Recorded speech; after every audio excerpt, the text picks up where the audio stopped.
Hello students, here we are going to solve the question paper of GATE 2019 Physics. So इस video में हम पहले general aptitude के 10 question solve करेंगे starting from question 1. Question 1 is the fisherman dash the flood victims और their lives were rewarded by the government. तो यहाँ पे आपका आंसर आएगा to whom.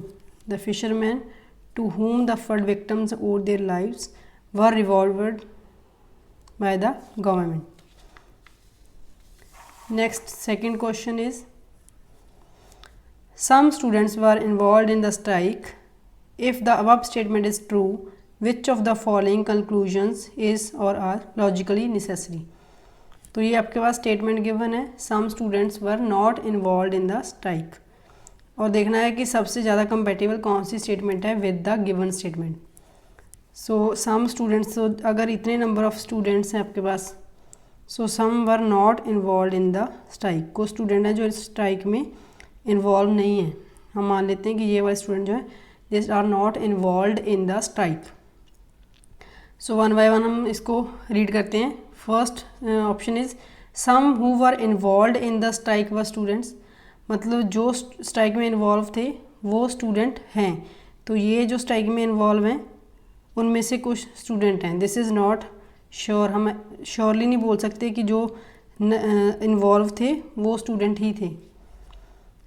Second option is no student was involve in the strike. Strike में कोई भी student involve नहीं था. तो ये भी श्योर नहीं है. स्ट्राइक में कोई भी स्टूडेंट इन्वॉल्व नहीं था, ऐसे नहीं है, क्योंकि some students were not involve. जो बाकी हैं वो स्टूडेंट हो भी सकते हैं, नहीं भी हो सकते. तो this is not sure statement. Third is at least one student was involve in the strike. तो जहाँ पे नंबर आ जाए, वो सम और फ्यू वाले क्वेश्चन में अगर ऑप्शन में कोई नंबर आ रहा है तो वो तो surely not a correct option. तो थर्ड ऑप्शन भी इनकरेक्ट है. फोर्थ है some who were not involve in the strike were students. Some who were not involve in the strike, ये जो स्टेटमेंट है फोर्थ, दिस इज़ काफ़ी similar to the given statement. So some who were not involve in the strike were students, मतलब कुछ जो strike में involve नहीं थे वो स्टूडेंट थे. तो मतलब ये जो हमने करा है वही सेम ही करा है, some students were not involve in the strike. तो ये दोनों स्टेटमेंट्स जो हैं given statement and fourth, they are very much similar. So answer of this question is C, fourth. Next question is question number 3. The radius as well as height of a circular cone increases by 10%. The percentage increase in its volume is dash. तो यहाँ पे आपने percentage increase in volume निकालना है. तो radius अगर उसका r है और h हाइट है, तो वॉल्यूम जो होगा सर्कुलर कोन का 1/2 पाई r स्क्वायर h. अब r आपका चेंज हो गया है, r डैश बन गया है, मींस r में 10% इंक्रीज़ हो गया है. एंड h चेंज होकर h डैश बन गया है, h प्लस 10%. तो यहाँ पे आप परसेंटेज में निकाल लो इसको करके, 10/100 आ गया. So this is 0.1. So 1.1 r हो गया, h प्लस 0.1 h, तो 1.1 h हो गया. So this is new r dash is new radius and new height. So volume जो होगा वो भी v डैश हो जाएगा. v dash is 1/2 pi r dash square h dash. और यहाँ पे आपके पास v डैश आ जाएगा pi r dash is 1.1 r whole square 1.1 h. So जो आपका वॉल्यूम है वो अलग हो गया इनटू मल्टीप्लिकेशन ऑफ 1.1 3 टाइम्स. ठीक है. सो v डैश आपका हो गया, इसको मल्टीप्लाई करोगे, this is 1.331 v. So v dash आपका ये हो गया, ये न्यू वॉल्यूम आ गया. सो आपने परसेंटेज इंक्रीज़ निकालना है, इंक्रीज़ और परसेंटेज मीन्स जो आपको चेंज निकालना है that is with respect to the original volume. So percentage increase जो आएगा that is equal to v dash minus v over v into 100. So 1.331 minus 1 over 1 into 100. So answer is 33.1%. तो ये इसका answer आ जाएगा. सो इसका answer है सी. Fourth question कर लेते हैं. 5 numbers 10, 7, 5, 4 and 2 are to be arranged in a sequence from left to right following the directions given below. तो ये डायरेक्शंस गिवन है, इसी हिसाब से ये नंबर जो हैं वो लगाए गए हैं. First is no two odd और even numbers are next to each other. मतलब जो आपने नंबर लगाने हैं उसमें इवन और ऑड दोनों एक साथ नहीं आएंगे. सो वन ऑप्शन इज़ कि आप ऐसे लगाओ ऑड इवन ऑड. बट यहाँ पे इसका मतलब हमारे पास 3 ऑड होने चाहिए, पर हमारे पास नंबर जो है 10, 4 एंड 2, 3 इवन नंबर हैं, 2 ऑड हैं. तो इसका मतलब हमें इसको लगाना होगा इवन ऑड. ठीक है. सेकंड नंबर है the second number from the left is exactly half of the left most number. तो जो लेफ़्ट से सेकंड नंबर होगा ये वाला, तो ये ऑड होगा और ये हाफ होगा ऑफ द लेफ्ट मोस्ट. तो ये वाला जो नंबर यहाँ पे होगा उसका हाफ यहाँ पे होगा, और ये इवन होना चाहिए, ये ऑड होना चाहिए. तो इन सारे नंबर्स में से सिर्फ 10 और 5 का कॉम्बिनेशन ही ऐसा बनेगा. तो ये 5 आ जाएगा, ये 10 आ जाएगा. इसके बाद थर्ड डायरेक्शन है the middle number is exactly twice the right most number. जो मिडल नंबर आएगा, मतलब ये वाला नंबर जो आएगा जो इवन होगा वो राइट मोस्ट नंबर इस इवन नंबर का ट्वाइस होगा. तो हमारे पास 2 इवन नंबर बचे हैं 2 एंड 4. तो middle number is exactly twice. तो यहाँ पे राइट मोस्ट नंबर 2, तो मिडिल नंबर आएगा 4, और ये जो रिमेनिंग है this is 7. And question is which is the second number from the right. So second number from the right is this. So answer is C, 7. Next question, fifth question is until Iran came along India had never been dash in kabaddi. तो यहाँ पे answer आएगा ए, defeated. क्योंकि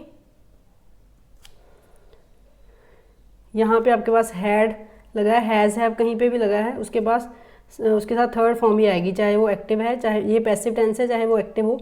has have कहीं पे आ गया, has have and had, ये तीनों जो हैं तो आपको पता है पास्ट, प्रेजेंट और परफेक्ट टेंस जो हैं जिसमें हैज़ हैव हैड आएगा, तो तीनों के साथ थर्ड फॉर्म ऑफ वर्ब आएगी. तो इसका आंसर है A. Next question, since the last 1 year after a 120 basis point reduction in repo rate by RBI, banking institutions have been making a demand to reduce interest rates on small saving schemes. Finally, the government announced yesterday a reduction in interest rates on small saving schemes to bring them on par with FDI, fixed deposit interest rates. FD के जो interest rate हैं उसके equal लेके आना है. तो government ने ये अनाउंस कर दिया, मतलब पिछले 1 साल से जो है रेपो रेट में रिडक्शन कितनी आ गई, 125 बेसिस पॉइंट. तो बैंकिंग इंस्टीट्यूशन ने डिमांड करी गवर्नमेंट से कि जो सेविंग स्कीम्स हैं उसके ऊपर इंटरेस्ट कम करा जाए. जनरली जो होती हैं सेविंग स्कीम के ऊपर इंटरेस्ट एफडी से ज़्यादा होता है. तो ये बैंकिंग इंस्टीट्यूशन ने डिमांड करी कि उनका स्मॉल सेविंग स्कीम का इंटरेस्ट रेट जो है वो कम किया जाए. तो गवर्नमेंट ने इस चीज़ को एक्सेप्ट कर लिया और अनाउंस करा है कि जो रिडक्शन होगी स्मॉल सेविंग स्कीम के जो इंटरेस्ट है उसमें रिडक्शन हो जाएगी, और वो फिक्स जो एफडी फिक्स डिपॉजिट के जो इंटरेस्ट रेट जो हैं उसके इक्वल आ जाएंगे. तो इस पूरी पैराग्राफ के अकॉर्डिंग इसके हिसाब से which statement is can be inferred from the given passage. तो इसमें से सबसे ज़्यादा जो कंपैटिबल स्टेटमेंट है चारों में से वो कौन सी है, ये हमें फाइंड करना है. तो ए है when the Reserve Bank of India reduces the repo rate the interest rates on small saving schemes are also reduced. तो इसमें लिखा है कि जब भी आरबीआई का रेपो रेट कम होगा तो स्मॉल सेविंग स्कीम के ऊपर इंटरेस्ट जो है वो कम हो जाएगा. But this is not true, क्योंकि ये इसके साथ अग्री नहीं करता. यहाँ पे क्या है कि जो बैंकिंग इंस्टीट्यूशंस हैं उनकी डिमांड के बाद ही उन्होंने डिमांड करी है तो गवर्नमेंट ने उसको एक्सेप्ट करके रिड्यूस करा है, अदरवाइज जनरली ऐसे नहीं होता।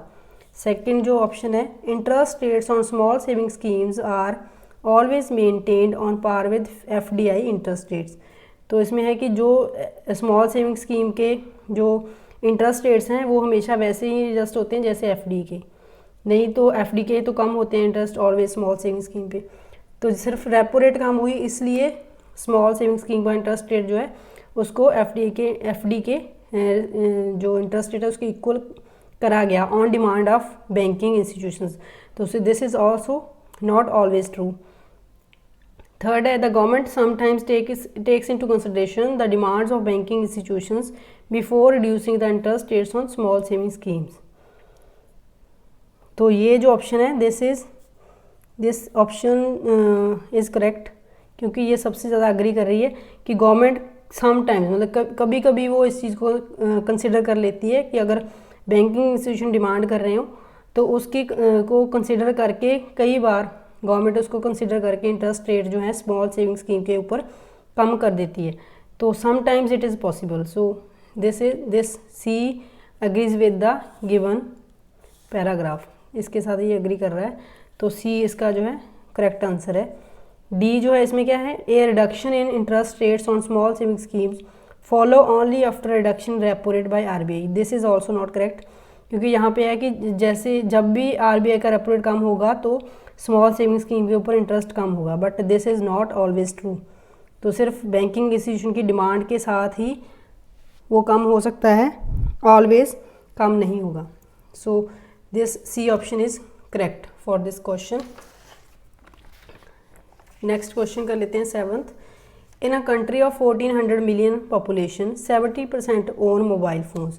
तो टोटल पॉपुलेशन जो है कंट्री की दैट इज़ 1400 मिलियन एंड 70% जो है उनके पास फ़ोन है। तो कितने आ जाएंगे, 70% ऑफ 1400% के लिए नीचे 100 लगा दिया तो हो गए 980 मिलियन। तो 980 million people have mobile phones, only 294 million access the internet.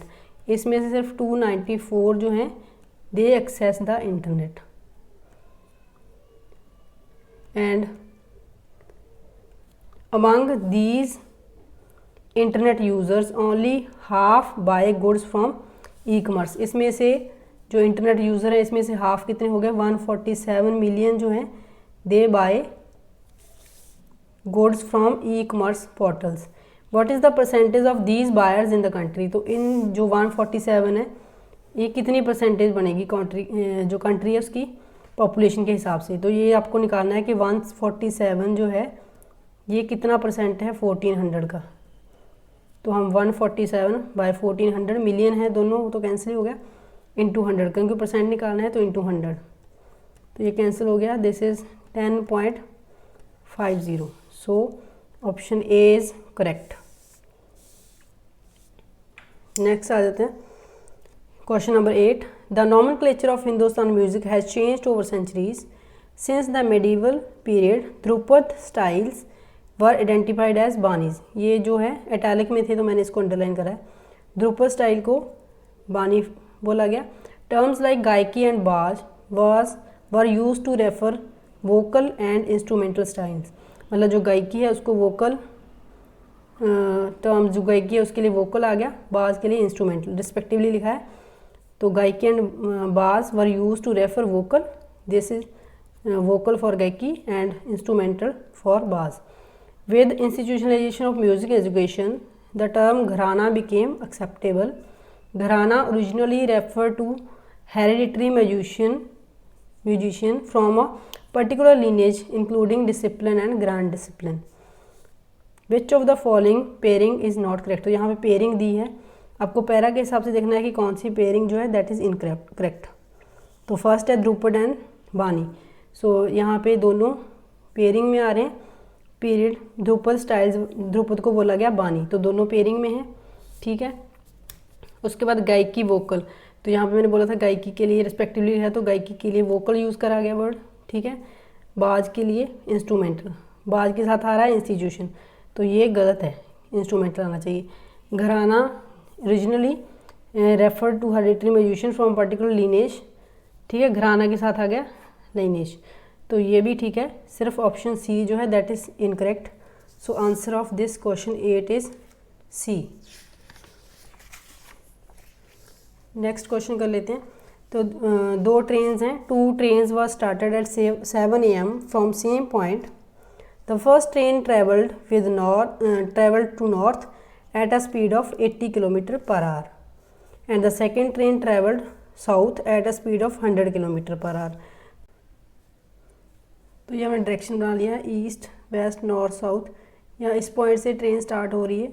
जो फर्स्ट ट्रेन है ए सपोज, उसकी स्पीड है 80 kilometre per our, means 1 our के अंदर वो 80 किलोमीटर डिस्टेंस कवर करती है। जो दूसरी ट्रेन है दूसरी साइड साउथ की साइड जा रही है बी ट्रेन, इसकी स्पीड है 100 kilometre per our, means 1 our में 100 किलोमीटर डिस्टेंस कवर करती है। और आपको फाइंड करना है the time eight which they were 540 kilometre apart, किस टाइम पे जाके वो आपस का डिस्टेंस 540 उनका हो जाएगा। तो देखो फर्स्ट घंटे के अंदर ट्रेन ए जो है उसने 80 किलोमीटर कवर कर लिया और ट्रेन बी ने 100 किलोमीटर, तो 180 किलोमीटर डिफरेंस हो गया दोनों का आपस का। 1 घंटे के बाद दोनों का आपस का डिफरेंस होगा 180 किलोमीटर। जब दूसरा घंटा हो जाएगा तो उसके बाद फर्स्ट ट्रेन का डिस्टेंस हो जाएगा 160, डबल हो जाएगा, और इसका भी डबल हो जाएगा distance from the starting point, क्योंकि दोनों एक पॉइंट से स्टार्ट हुई हैं। तो आपस का डिस्टेंस दोनों का बन जाएगा 360 किलोमीटर। जब तीसरा घंटा होगा थर्ड आवर के अंदर, तो पहली ट्रेन का डिस्टेंस 3 गुना हो जाएगा, 3 घंटे में कर लेगी वो कवर 240 किलोमीटर। और जो सेकेंड ट्रेन है बी, इसका 3 घंटे के बाद डिस्टेंस हो जाएगा इस पॉइंट से, ओरिजिन से जहाँ से वो शुरू हुई है 300, तो 540 किलोमीटर जो हो गया दोनों का आपस का डिस्टेंस हो गया। तो 540 किलोमीटर कब हुआ? 3 घंटे के बाद दोनों का आपस का डिस्टेंस 540 किलोमीटर होगा। इट मीन्स अगर वो 7 AM पे स्टार्ट हुई हैं तो 10 बजे जाके वो दोनों आपस में 540 किलोमीटर दूर होंगी। तो it means answer is B. So B is the correct answer. Then 10th question है, I read somewhere that in ancient times the prestige of a kingdom depended upon the number of taxes that it will be able to levy on its people. It was very much like the prestige of a headhunter in his own country.